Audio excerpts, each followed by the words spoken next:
Hello बच्चों, let's read the question. The question says which of the following statement is correct about a woody dicot stem which shows extensive secondary growth. हमें क्या given है question के अंदर? एक statement, कुछ statement given है और हमें बताना है कि इनमें से कौन सी स्टेटमेंट करेक्ट है एक्सटेंसिव सेकेंडरी ग्रोथ वाली एक डाइकॉट वुडी स्टेम के लिए. So now let's solve the question. सबसे पहले क्वेश्चन को सॉल्व करने के लिए हमें क्या पता होना चाहिए? की कॉन्सेप्ट देखेंगे हम. और की कॉन्सेप्ट क्या है क्वेश्चन का? Secondary growth. सेकेंडरी ग्रोथ हमें सबसे पहले पता होना चाहिए कि सेकेंडरी ग्रोथ क्या होती है और प्लांट के अंदर डाइकॉट के अंदर कैसी होती है. So now let's see. तो अगर हमें डायग्राम देखें जिसके अंदर हमें सेकेंडरी और प्राइमरी ग्रोथ दोनों शो है, ये प्राइमरी ग्रोथ है और ये सेकेंडरी ग्रोथ है.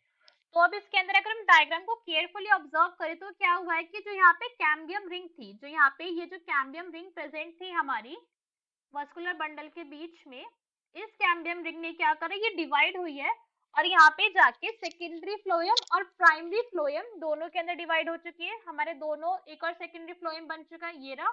और ऐसे ही यहाँ पे सेकेंडरी जाइलम भी फॉर्म हुआ है जिसकी वजह से क्या हुआ है, प्लांट की जो टोटल ग्रोथ के अंदर इंक्रीज आ गया है. क्या हुआ है?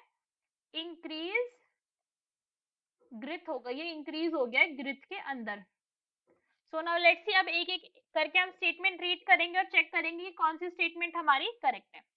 So first we will see A statement. जो हमें ए स्टेटमेंट गिवन है, स्टेटमेंट ए में हमें क्या गिवन है? Primary xylem persist in the centre of the axis. जो प्राइमरी जाइलम है हमारा वो सेंटर के अंदर प्रेजेंट है. तो अगर हम देखिए कि हमारे प्राइमरी जाइलम का है, ये रहा, ये हमारा प्राइमरी जाइलम है और ये पिथ के अंदर ही प्रेजेंट है, ये पिथ है और इससे कहाँ पे प्रेजेंट है? सेंटर में ही प्रेजेंट है. तो ये स्टेटमेंट कैसे हमारी ट्रू स्टेटमेंट है, दिस इज करेक्ट. अब हम स्टेटमेंट बी देखते हैं. हमारी स्टेटमेंट बी में क्या आंसर कहा है कि primary and old secondary xylem get crushed.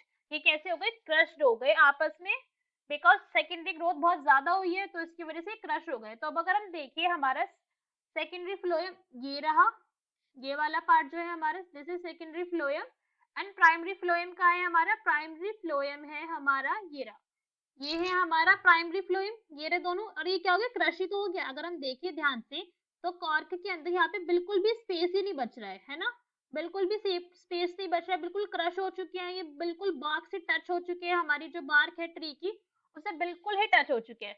तो ये स्टेटमेंट भी हमारी बिल्कुल ट्रू स्टेटमेंट है. Now we will see statement. C statement में हमें क्या गिवन है?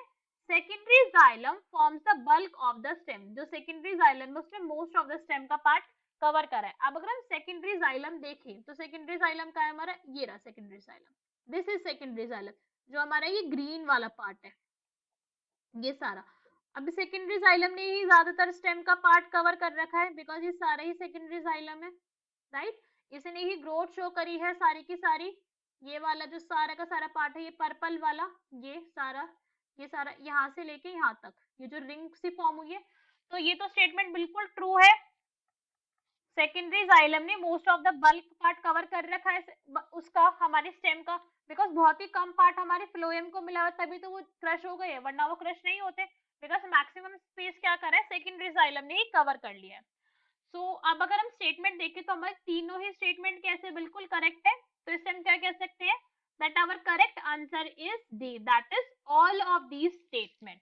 Hope you understood it well. Best of luck. Thank you.